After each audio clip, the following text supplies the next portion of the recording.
7h, 9h, Europe 1 Matin. Le Club Culture d'Europe 1 Matin, Nicolas Caro, on commence avec le livre du jour. Et le vendredi, c'est toujours un roman culte que vous choisissez. Alors, un Américain cette semaine, L'Attrape-Cœur de Salinger. De la littérature universelle même, tant ce livre a été et encore si précieux pour beaucoup de lecteurs. Il date de 1951, The Catcher in the Rye, c'est son titre original, L'Attrapeur dans le seigle. Nous, on l'a traduit par L'Attrape-Cœur. Il s'en vendrait encore 250 000 chaque année, 60 millions en tout depuis sa parution. Alors, rappelez-nous l'histoire. On suit l'itinéraire du jeune Holden Caulfield à New York. Il a 16 ans, il vient de se faire renvoyer de son collège juste un peu avant Noël, mais il ne veut pas rentrer chez lui, chez ses parents, alors il s'enfuit. Il va errer dans New York pendant 3 jours, il fait froid, Holden Caulfield ne sait pas bien où aller, il a un peu d'argent, il se trouve une chambre dans un hôtel miteux, et il fait quelques rencontres improbables, surtout une prostituée, un ancien professeur qui lui donne un toit pour la nuit, ça se passera pas aussi bien que Holden l'avait espéré. Il se balade dans Central Park, il est un peu perdu, il fait finalement l'expérience de la vie, dans sa liberté, mais dans ce qu'elle a de dur et de violent, il passe à l'âge adulte, dans la douleur, et ce qui est génial, c'est que c'est lui qui raconte, on est dans la tête de cet adolescent, et surtout son langage est celui d'un ado, une langue parlée, familière, argotique, grammaticalement approximative, et c'est ça qui donne au roman sa force et son authenticité. Ça commence comme ça.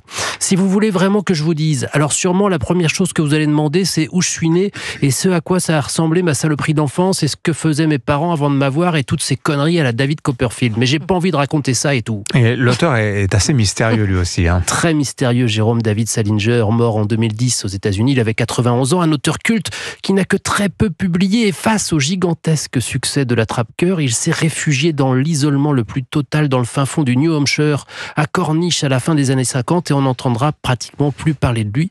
Il refusait toutes les interviews, toutes les photos. Les curieux étaient chassés sans ménagement. D'ailleurs, tout le village protégeait l'intimité de l'auteur. Les habitants donnaient de fausses pistes aux journalistes. Quelle histoire! C'est drôle, ça, c'est génial. L'Attrape-Cœur, donc, un vrai auteur. Ah ouais, ça, de J.D. Salinger. Merci beaucoup, Nicolas Caro. La musique, en ce vendredi, Joe, une jour des sorties et des nouveautés musicales.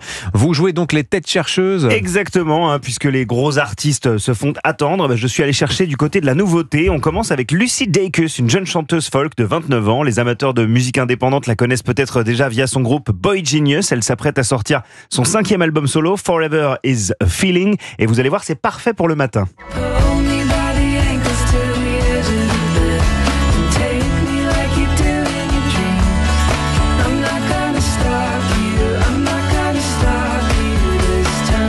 Cette chanson de Lucy Dacus s'intitule Ankles. Le clip a été tourné dans les rues de Paris, à Bastille, sur les buttes de Chaumont. Ça a un charme fou, tout comme la chanson qu'on va, je pense, beaucoup entendre dans les semaines qui viennent. Alors on part maintenant en Italie, Joe. Exactement, puisque vous savez, la meilleure pop mondiale aujourd'hui, elle vient d'Italie. Elle est produite par des artistes qui chantent dans la langue de Pirandello. Parmi eux, Andrea Laszlo Simone. Vous l'avez entendu si vous avez vu par exemple le film français Le Règne animal, puisqu'il en a écrit la musique et qu'il a été récompensé par un César. Il vient de sortir une merveille de pop orchestrale, Un momento migliore.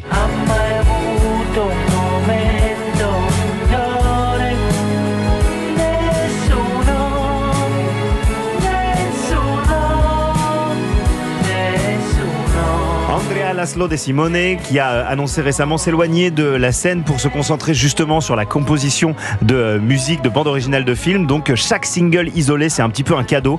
On savoure Un momento migliore. Et puis un jeune chanteur français pour finir, qui mérite autant d'éloges selon vous que Pierre Garnier ou Julien Doré, les grosses stars du moment. Bah oui, c'est ça. Il se fait nommer Blossom. C'est un autodidacte, multi-instrumentiste. Il produit sa musique tout seul et il ne sort pas d'un télécrochet. Du coup, moi, ça me donne forcément envie de le mettre en lumière, car sa pop, inspirée par la French Touch de Phoenix ou alors par Laurent Voulzy, période cocktail chez Mademoiselle, vous voyez, un petit peu années 80, a tout pour séduire le grand public. Son album OK Romance est déjà disponible et c'est une mine de petits tubes tels que celui-ci. On s'était dit pardon un million de fois.